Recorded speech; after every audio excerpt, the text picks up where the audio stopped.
Hello and welcome. You are watching World Business Report here on News 9 Live. I am Krishna Kumar.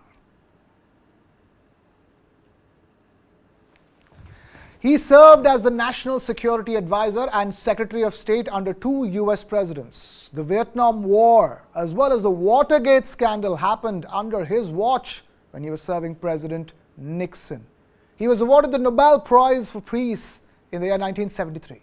Henry Kissinger, the diplomatic powerhouse, died on Wednesday at the age of 100 at his home in Connecticut in the U.S. No mention has yet been made of the circumstances surrounding his passing away.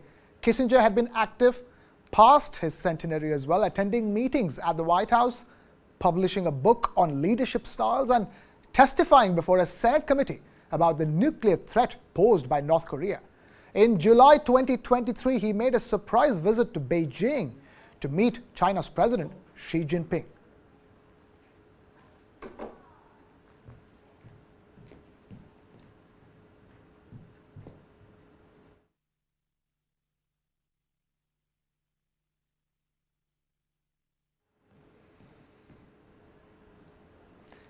Keeping it with the US, the main stock market indices on Wall Street ended unchanged on Wednesday as robust economic data eased fears of a recession in the US. Speculations were, however, abuzz about how long the US Federal Reserve would keep the interest rates high. More details in this Reuters report. Take a look. Wall Street's main indexes ended mostly unchanged on Wednesday as robust economic data eased recession fears, but raised questions about how long the Federal Reserve would keep interest rates high. The Dow closed nominally higher, the S&P 500 edged fractionally lower, and the Nasdaq, the session's biggest mover, shed just over 0.1%. Despite the quiet session, November has been a banner month for stocks, with the S&P 500 on track to notch its biggest monthly percentage gain since July of 2022. And a broader range of names have participated in the rally, notes Liz Miller, founder and president of Summit Place Financial Advisors, a notable difference from earlier in the year when the so-called Magnificent Seven megacaps carried the day. What strikes me when I look across the whole market is that, the mega caps today have been pretty flat. That's where we're actually seeing consolidation. And it's sort of that second tier stock that we're seeing some strength in. And that's a very good sign for this market at this point in the year, because we've really been waiting for the rest of the market to move forward and catch up with those mega caps. So on a quiet day, I think it's a pretty positive move. She points to Nike, up 1.5%, as being one of those second-tier stock gainers on Wednesday. Among those megacaps, Microsoft shed 1%, while Apple and Amazon each lost 0.5%. Among other movers, shares of Salesforce, up about 2.5% at the close, gained another 7% in after-hours trading after it forecast fourth-quarter revenue and profit above Wall Street's expectations. Shares of Humana and Cigna Group were down 5.5% and 8% respectively, after a source familiar with the matter said the health insurers are in talks to merge. And General Motors shares jumped more than 9% after the automaker announced a $10 billion share buyback and a 33% dividend boost. Ford shares gained 2%.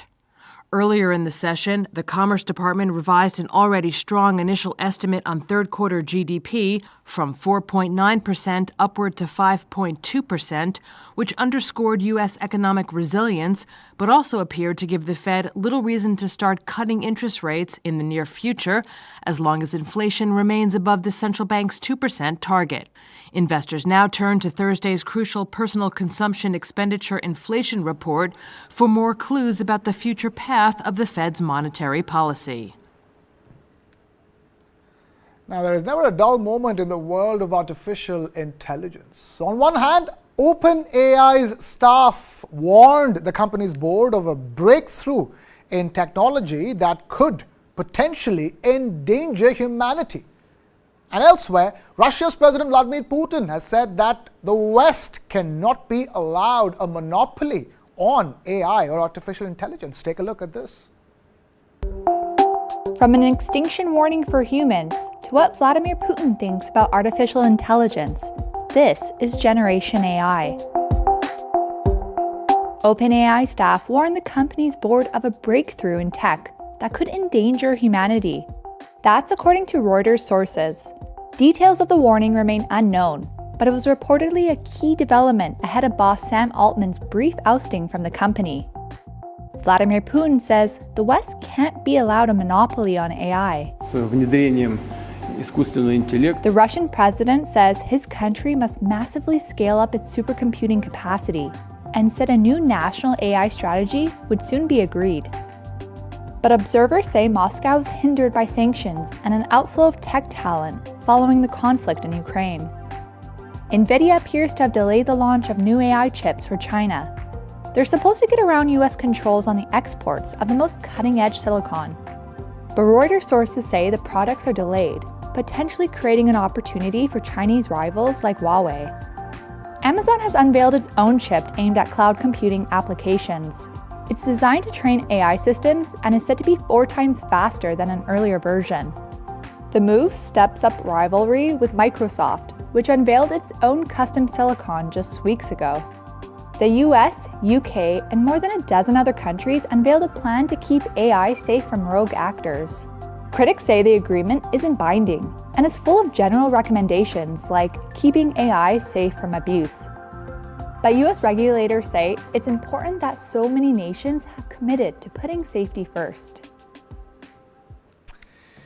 Moving on, GM or General Motors has announced that it would be initiating an accelerated $10 billion share buyback program and has increased its quarterly dividends by 33% for next year. Now, this buyback news has helped GM's flagging stock price move up by over 10% in Wednesday's trading on Wall Street. More details in this Reuters report.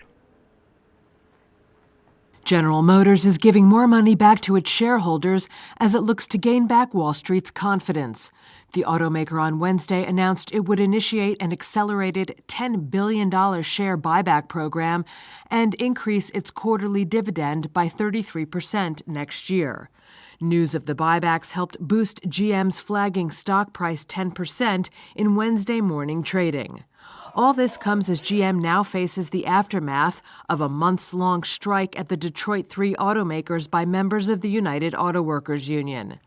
On Wednesday, GM revealed its new labor contracts will cost the company $9.3 billion through 2028.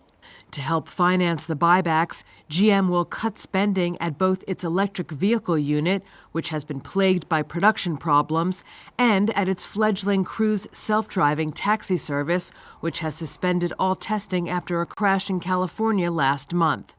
GM also on Wednesday reinstated its full-year guidance, which it had pulled when it reported third-quarter earnings last month due to volatility from the strikes. Away from the US to China, where discount coupons were offered by ride-hailing giant of China DiDi Global to millions of its customers. The Chinese company made the offer in order to make amends for a glitch that happened on its app this week. What are we talking about? Take a look at this. Ride-hailing giant DiDi Global offered millions of customers discount coupons on Wednesday. The Chinese firm made the offer to apologise for a glitch on its app this week. On Monday, DiDi's app had a system malfunction and issues continued through Tuesday. It left users in many cities unable to book rides. The coupons offered a discount of $1.40 for all users, and DiDi also said it would refund passengers the difference if they overpaid.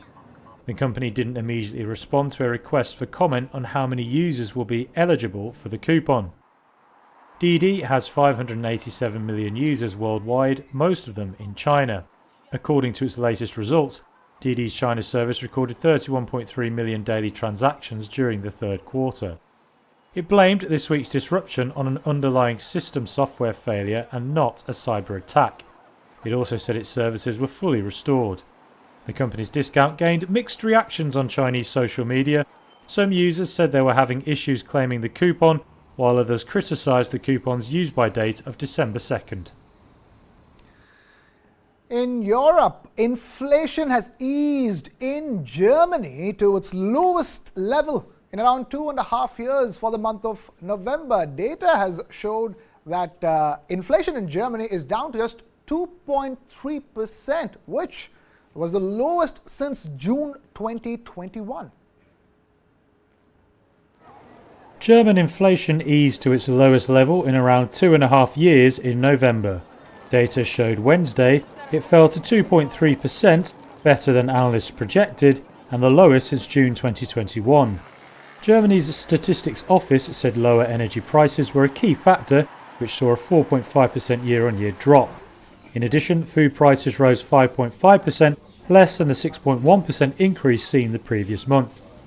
Economists pay close attention to German inflation data. It carries weight as it publishes its figures one day before the Eurozone releases its data. Analysts project Eurozone inflation will ease to 2.7% in November. Investors liked what they heard as it boosted hopes the European Central Bank will cut interest rates next year. German shares led gains in Europe on Wednesday as the DAX touched a 4-month high. Spain also released harmonised inflation figures Wednesday, showing it fell slightly to 3.2%. Meanwhile, Uber has decided to open up its platform to London's iconic black cabs starting early next year. Now, this signals a dramatic turnaround in its relationship with the drivers of the British capital's iconic black taxis. They have been the best of enemies, but Uber and London's famous black cabs have decided to get along instead. The iconic taxis will be available to book on the ride-hailing app from early next year. That marks a dramatic turnaround in the relationship. Recent years saw the black taxi drivers block streets in protest at the app. They felt Uber's technology and pricing threatened their livelihoods. The drivers also staged an unsuccessful legal challenge against the app's London operating licence. Black cabs are the only vehicles allowed to pick up passengers on the street in the city. Their drivers have to pass a test called the Knowledge, which requires them to memorise thousands of routes. Now the new deal will see them offered trips at a predetermined price range. They'll be free to accept or decline, and Uber won't charge any commission for the first 6 months of the agreement. The first black cab driver to sign up said it was simply about getting more bookings and earning more money. Keeping it with Britain, infrastructure giant Ferrovial has agreed to sell its entire 25% stake in Britain's busiest airport, the Heathrow Airport, for $3 billion. Now, Spanish company Ferrovial said that buyers included public equity fund Ardian and Saudi Arabia's public investment fund. So what is this Saudi investment into London's most busiest airport all about? This Reuters report tells you all about it. London's Heathrow Airport faces an ownership shake-up. Infrastructure giant Ferrovial has agreed to sell its entire 25% stake in Britain's busiest airport for $3 billion. The Spanish company said Tuesday the buyers included public equity fund Ardian and Saudi Arabia's public investment fund. The Saudi state news agency confirmed the PIF had agreed to buy a 10% stake on Wednesday. Ferrovial said the transaction is subject to regulatory conditions and other factors before going ahead. A source said the firm expects to complete the sale by mid-next year. Earlier this month, Ferrovial said Heathrow handled 59.4 million passengers in the first 9 months of this year. That was up just over a third from last year. Passenger traffic in September also exceeded pre-health crisis levels for the first time. The group said it is still fully committed to investments in the airport business despite Tuesday's announcement. Ferrovial also has a 50% stake in 3 other British hubs, and it holds a 49% stake in the new Terminal 1 at New York City's JFK Airport.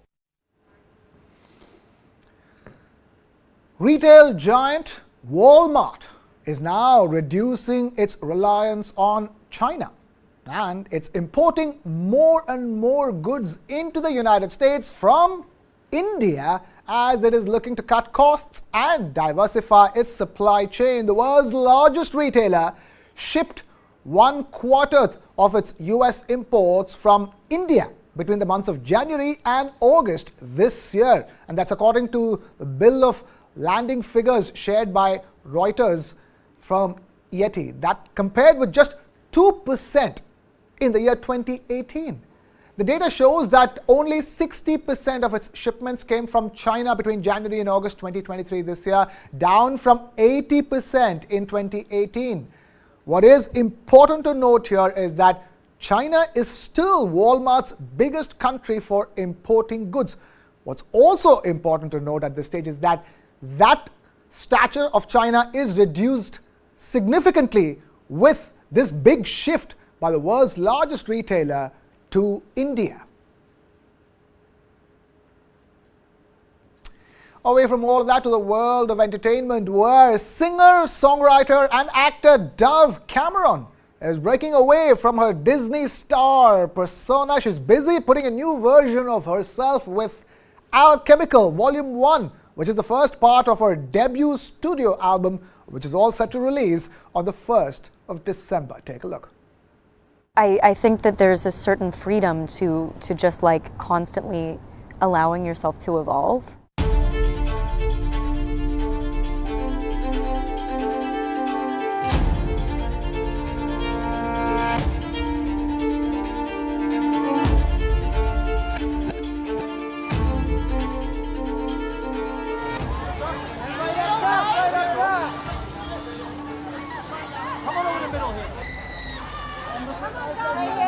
Growing up in the public eye, I trained my brain to think first about what other people wanted from me. When you start that young and your whole life is cataloged and interpreted in a way that like might not actually be reality.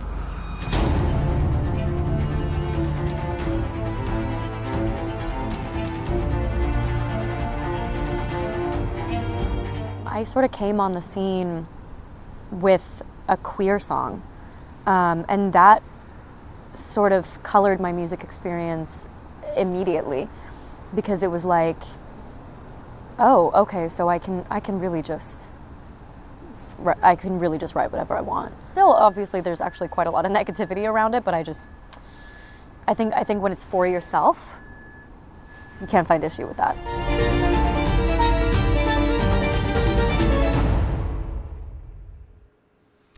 Well, bear in mind, everybody from Britney Spears to Justin Timberlake have all been Disney stars at one stage. But moving away from music to movies, to iconic filmmaker John Woo, known for classics like Broken Arrow and Face Off, and is now breaking into uncharted territory. The acclaimed action movie maker is returning to Hollywood with Silent Night, bringing with him robust action sequences, dynamic car chases, but leaving behind one key film element: dialogue. That's right, John Woo's new film could possibly have no dialogue. Have a look. It's a good way to allow the actors could deliver the real performance, and then make the audience more focused on their face or on their eyes. Shots fired, shots fired. All units.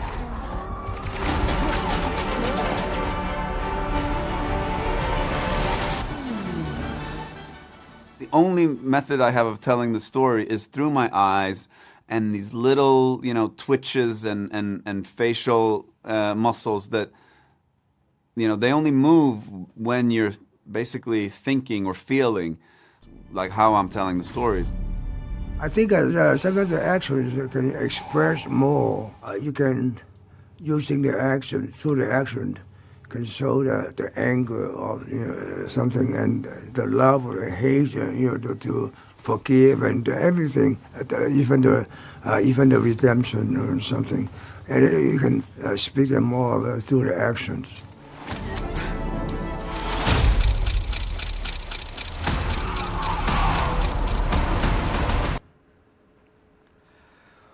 Shanghai Disneyland held a media tour of its second themed area. That area is themed on classic animation film Zootopia. And this comes ahead of its official opening, which would be on the 20th of December. Here is a sneak peek.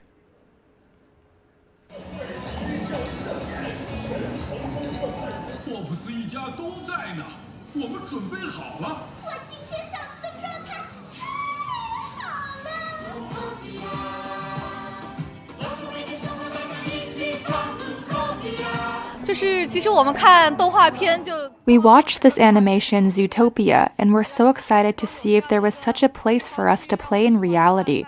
It seems that the park is going to open in late December, and we are looking forward to it.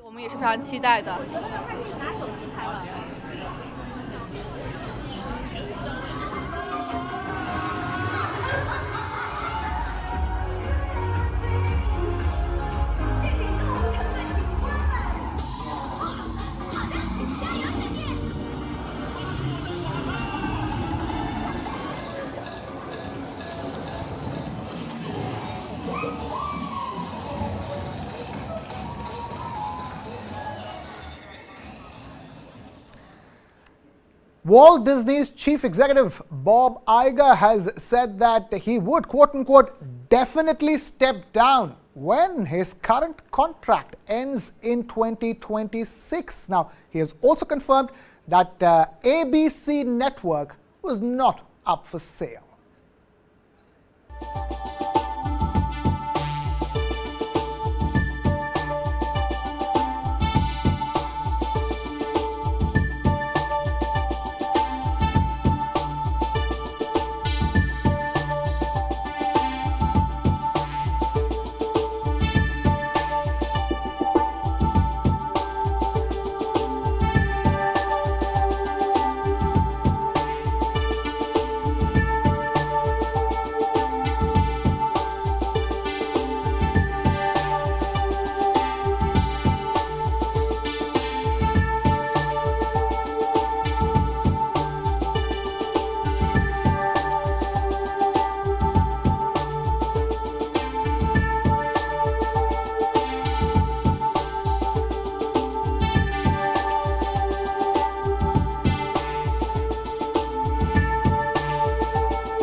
And that's all we have time for in this edition of World Business Report. Thank you so much for watching. This is Krishna Kumar signing off.